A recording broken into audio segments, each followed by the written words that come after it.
to Meet in the Middle Movies. I'm Mindy. I'm Elin. And we're that bald couple at the cinema. We just got out of Wicked for good. And gosh, I'll just dive into mine if that's okay. Yep, go ahead. Okay, we probably should figure out alternating, but I'll just dive into mine. I loved it. It tugged at my heartstrings. It was exciting. The music was beautiful. The two leads especially just knocked it out of the park. I was most curious about how this story goes. I'm not familiar with the storyline of the musical. I just kind of knew some of the songs. So getting the details on things that we'll get into in our spoiler discussion, but I will just say that I feel like they tied up all those loose ends, all those questions for me, and that was really, really awesome. I did feel like they probably could have shaved off about 20 minutes or so. It was a little bit long, but I was on the edge of my seat most of the time, so I don't know that I can really knock that too badly. Yeah, do you want to dive into some of your takes? Yeah, so I thought that I'm gonna do something a little tacky here. I thought as the bald couple at the cinema, we both agree that Cynthia Erivo knocked it out of the park. That would even if we were not bald. I know, I'm joking, but like, hey, Anyway. it's a comment to make for one. Okay. One. Anyways, no, she knocked it out of the park. I love her voice. Ever since I think it was Harriet. She did a song for that, and her voice just kind of like grabbed me. Like her Right. singing voice is great.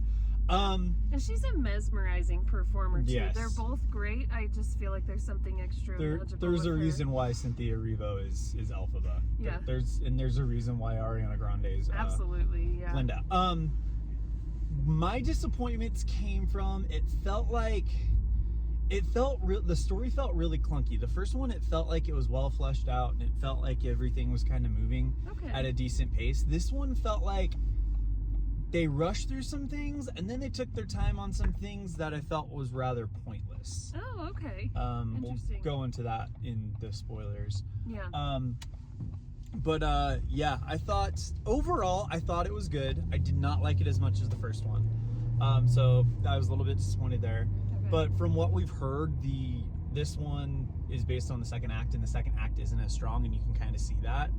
I'm grateful that they didn't try to force a closing as powerful as Defying Gravity. Like, I really can't go into what my critiques were without going into spoilers. Okay. But I will say it felt incomplete to me. Oh. It felt and yes, I get it's a part 2, but even then, it felt incomplete to me. No problem with the performances, no problem with any of that. Just maybe I wonder. Plot storyline. I wonder if it really needed to be 2 movies. Okay. So. Okay. Yeah. I mean, I'm coming at this from a different side of things. I don't totally agree with that, but I do think that this movie served to I keep saying tie things up, but really, like, it was all about, okay, we opened up all of this stuff, all of this lore and storyline in the first act. Now we're just, okay, here's the end of that story, here's the end of that story, here's the end of that story. So I can understand why you felt like maybe disjointed, because there's less of a perfect arc to that when they're just kind of tying things up versus setting things up. Yeah, exactly. So, but as a whole, I really, really enjoyed it. I liked that this one had more action, and was out of the school, and what?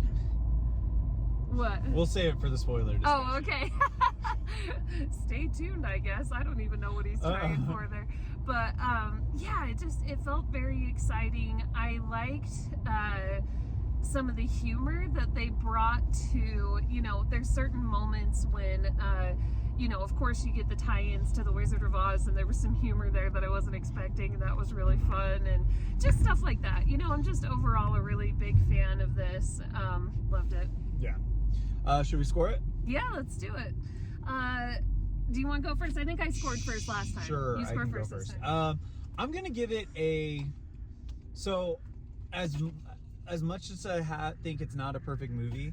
The first one, to me, if we were doing this, I would have scored it about an 8.5. Okay. This one, I think I'm going with a 7.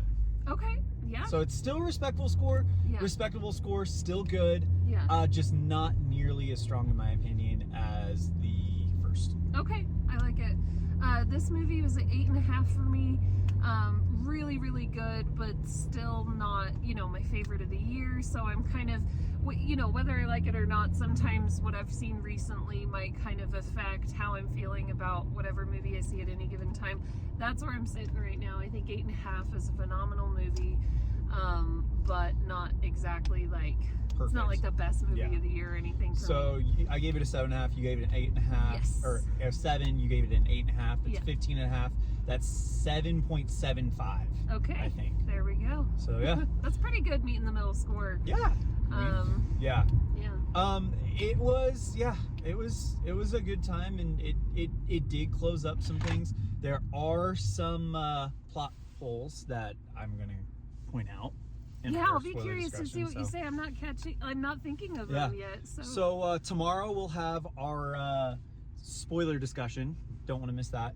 And then on Thanksgiving Day, so bookmark it, come back later. We want you to spend time with your families. But Thanksgiving Day, we will have our non-spoiler review of Zootopia 2. Super excited about that one. I think I'm about as excited about that one as you were about this one, so that'll be interesting. Big Zootopia fan. Oh yeah. Like it. And then on Black Friday, we'll have our spoiler discussion. Keep an eye on Wednesday. We'll have our expectations and out of theater reaction. So perfect. All right. Well, you guys stay bold. We'll stay bald. Hopefully Cynthia Erivo does too. Just kidding. She can do whatever she wants. And we'll see you next time.